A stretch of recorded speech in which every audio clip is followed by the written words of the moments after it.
What has been on my mind lately? Some of you are going to be able to guess. In April 2010, film critic Roger Ebert, he made an infamous claim. He said, video games can never be art. Yeah, I know. His blog post set off this firestorm of discussion. I was there back then on the internet. I'm old, and everyone was talking about it. Talking about kind of how he's an out-of-touch old man yelling at clouds. Maybe yelling at clouds that were actually shrubs. Mario joke. Some of you old-timers know that. I disagree profoundly with Mr. Ebert, but he was an intelligent, articulate scholar, and he had a better point than this clickbaity quote might imply. His argument was this: games are about mechanics and winning, not about aesthetic enjoyment. So if I'm going to summarize him too briefly, and he wrote a long blog post on this 2 years later, you can still look up on his website. I essentially said that while video games can contain art, such as an amazing digital painting, they're not at their core art, because their focus is on obstacles to overcome in order to win.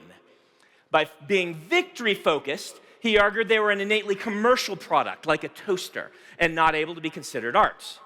Now, I'm not going to spend this speech taking down an old essay by a man who's been dead for over a decade now. Anyone who deeply loves video games will know his argument just fails to understand what gaming is on a fundamental level. Those of us who are gamers know that the mechanics themselves can be part of the art. And in fact, video games let us tell stories that you couldn't tell in any other medium because the mechanics are part of that artistic experience. Winning isn't the art, but the emotions of winning can be part of it.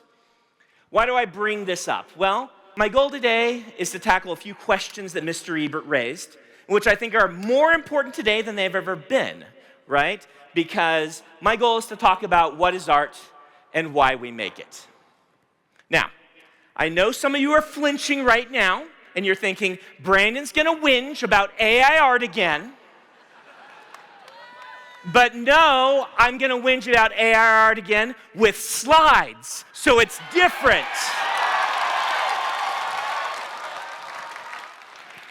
In a more relevant way, I want to dig into my own feelings on this topic from a philosophical standpoint, right? The surge of large language models and generative AI raises questions that are fascinating. And even if I dislike how the movement is going in relating to writing and art, I want to learn from the experience of what's happening. We're being forced to ask ourselves about art in a way we never have before. Now, some do say we're in an AI bubble. Perhaps a collapse is coming. But even if it does come, I think what has happened so far is enough to force us to confront these questions of what is art, why do we make it? Now, I explore my ideas through writing. And so I ask you to join me for, these next 20 minutes or so as I explore this idea. And in so doing, help me figure out why I, Brandon Sanderson, rebel so strongly against the idea of AI art. And it was in writing this essay that I kind of figured it out. Anyone that heard this song? This was pretty big a few weeks back. This is Walk My Walk. It's an AI-generated song. It was #1 song on Billboard's Digital Country Songs list a couple of weeks ago. When it happened, everyone was like, wait, an AI song is #1? Billboard admitted that there had been 6 in the last few months that had topped their charts that had been generated by AI.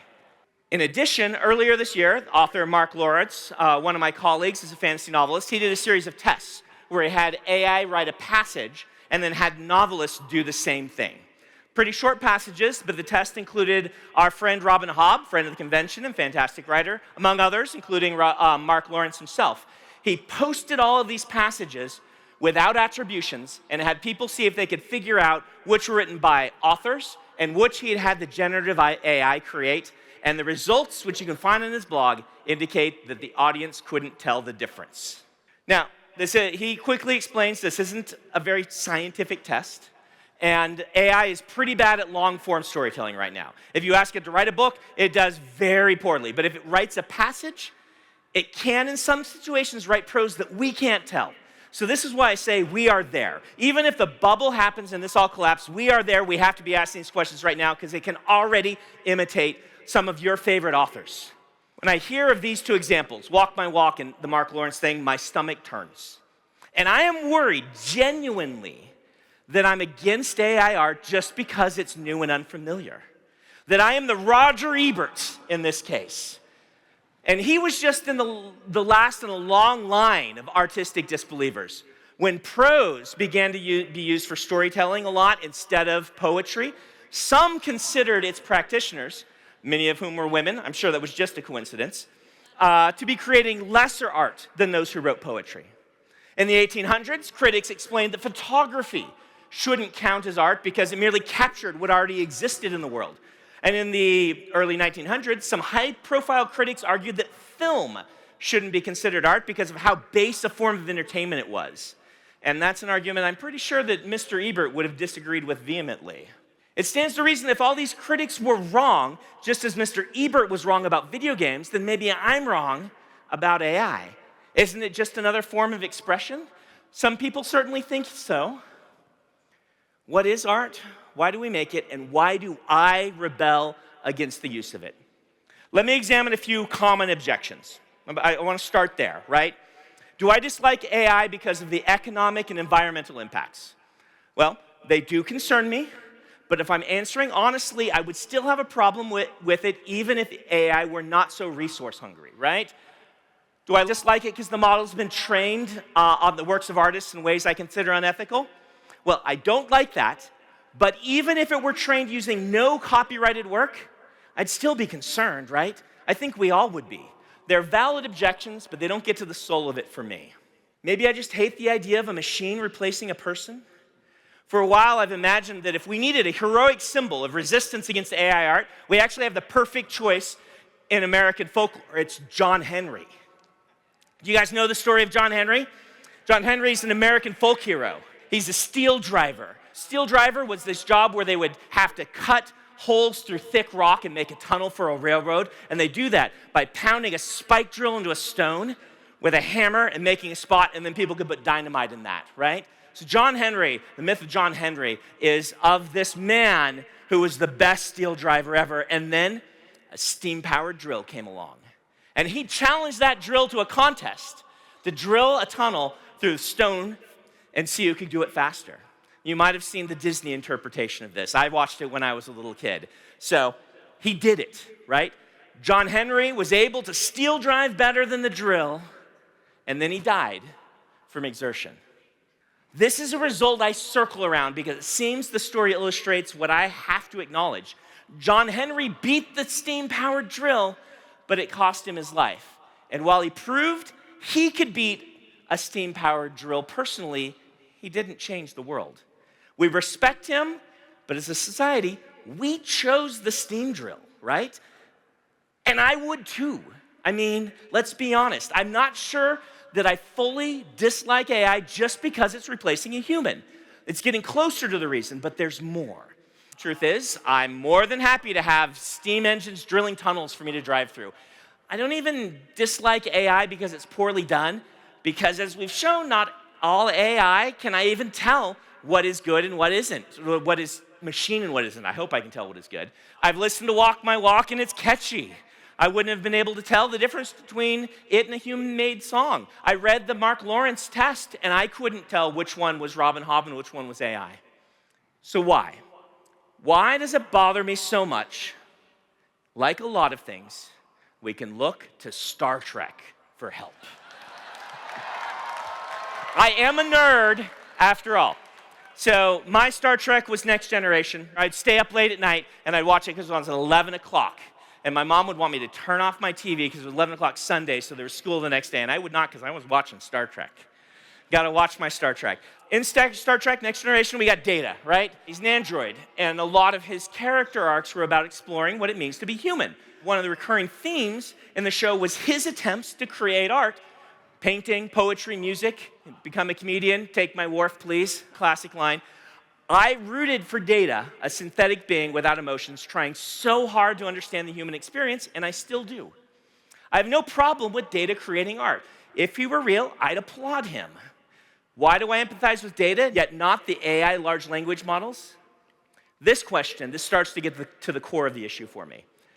One of my favorite essays comes from the preface to The Picture of Dorian Gray. In it, Oscar Wilde, with characteristic wit, argues about a great number of things. I recommend it. It's only a page long. The book is fantastic too, but I've always preferred the prologue to almost anything else he's written. It ends with these lines. We can forgive a man for making a useful thing as long as he does not admire it. The only excuse for making a useless thing is that one admires it intensely. All art is quite useless. Now, of course, this is Oscar Wilde being a little bit silly. He tended to do that. He took lobsters on walks. But if you look at this idea, there is a point to making art that doesn't have to do with its usefulness. It doesn't have to do with what you can sell it for. It has to do with the intrinsic need to make art. I do think that part of the reason I dislike AI is because it is too focused on the product and not the process. Yes, the message is journey before destination. It is always journey before destination, but there's a specific take on it this time. This is a page of my first book. We had these on display at the World Hopper Ball. I don't know if they're out this year, but they might be. I wrote them longhand in these giant notebooks in Korea. We call this White Sand Prime. I started on it when I was 19, and it's not very good. It's one part ripoff of Dune, one part ripoff of Les Miserables, and one part ripoff of The Wheel of Time. But I wrote it. I did it myself, first word to last word, and there's a seed of something there that is all me. Part of this tale is the story of a young man, or a man who is weaker at magic than everyone else and has to learn to win by finesse and understanding how said magic works instead of by raw power. And that's a very Brandon sort of thing, isn't it? I would much later write a better version of this story, which we turned into the White Sand graphic novel. That said, I have no question that using the language models currently released, everyone in this audience could prompt AI to create a book that is better than White Sand Prime. It is truly awful. But here, this is a picture of my second book, Star's End. Isaac actually made me a print edition of it at one point, just as kind of a gift to me. This book also leans a lot on authors I'd read before, but the me is more apparent. In my third book, I return to the world of White Sand, and suddenly, it starts to feel original. The plots are tighter, and the characterization is more solid. The world building goes beyond its influences. In my fourth book, Nightlife, I experimented with twists and started to develop my style of the Sanderlanche. And in my fifth book, The Sixth Incarnation of Pandora, I started experimenting with theme, specifically in relation to the books I'd read before, laying the foundation for me telling stories that are in conversation with the legacy of science fiction and fantasy I'd read, rather than just copying that legacy. Finally, we reach Elantris, where I brought all of this together. This is when I emerged for the first time as the author I would become. A fully realized fantasy epic, applying all the lessons I learned so far. After Elantris, I started to create the Cosmere, eventually landing at Mistborn and the Stormlight Archive. Maybe someday, the language models will be able to write books better than I can. But here's the thing. Using those models in such a way absolutely misses the point, because it looks at art only as a product. Why did I write White Sand Prime? It wasn't to produce a book to sell. I knew at the time that I wasn't going to write a book that was going to sell. It was for the satisfaction of having written a novel and feeling the accomplishment and learning how to do it. I tell you right now, if you've never finished a project on this level, it's one of the most sweet and beautiful and transcendent moments in my life was holding that manuscript. Thinking to myself, I did it. I did it.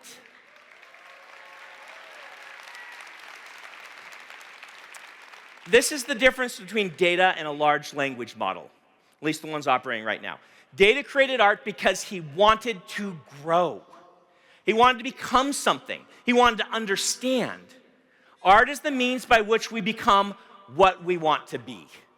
The purpose of writing all those books in my earlier years wasn't to produce something I could sell. It was to turn me into someone who could create great art. It took an amateur and it made him a professional. I think this is why I rebel against the AI art products so much, because they steal the opportunity for growth from us. When prose came along, people didn't stop writing poetry. Photography didn't kill painting, and film didn't kill the stage play. Video might have killed the radio star. Video games didn't kill film. But how many steel-driving men do you see these days? John Henry died and was replaced by a machine that could do his job, but he proved something important about the human spirit. Where will we go when there is no room for humans in art? You might say, Well, if the AI gets good enough and the product is the same, what's the difference? The difference is that the books aren't the product. They aren't the art, not completely. And this is the point. The most important thing to understand is that the process of creating art makes art of you. My friends, let me repeat that. The book, the painting, the film script is not the only art. It's important, but in a way, it's a receipt. It's a diploma. The book you write, the painting you create, the music you compose is important and artistic, but it's also a mark of proof that you have done the work to learn, because in the end of it all, you are the art.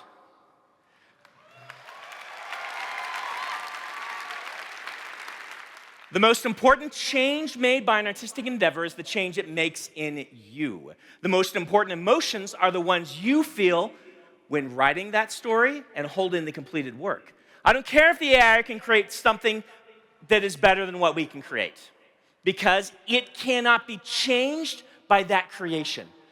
Writing a prompt for an LLM, even refining what it spits out, will not make an artist of you, because if you haven't done the hard part, if you haven't watched a book spiral completely out of control, if you haven't written something you thought was wonderful and then had readers get completely lost because your narrative chops aren't strong enough, if you haven't beat your head against the wall of dead ends on a story day after day until you break it down and find the unexpected path, you're not going to have the skill to refine that prompt. The machine will have done the hard part for you, and it doesn't care. It could be writing a shopping list or a story about the death of a family member. It cannot be changed.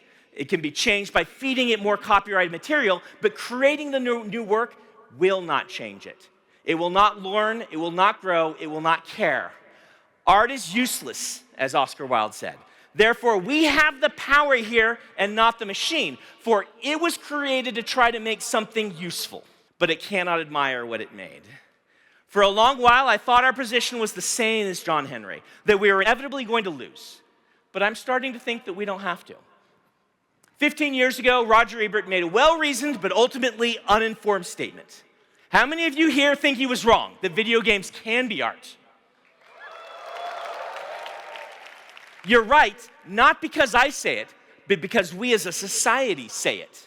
That's the great thing about art. We define it and we give it meaning. The machines can spit out manuscript after manuscript after manuscript. They can pile them to the pillars of heaven itself. But all we have to do is say no. If we do, they lose. John Henry couldn't ultimately stop the steam-powered machine, but we can fight the battle and we can win because we get to choose what victory looks like. What is art? Art is what we define it to be. Why do we make art? Well, remember, art is not just the story. It is not just the painting or the sculpture or whatever else you love to create. It's also the process of creation and what that process did to you. We make art because we can't help it. It's part of us. We understand what it is. We are drawn to it because we are of the same substance. We are the arts. Thank you.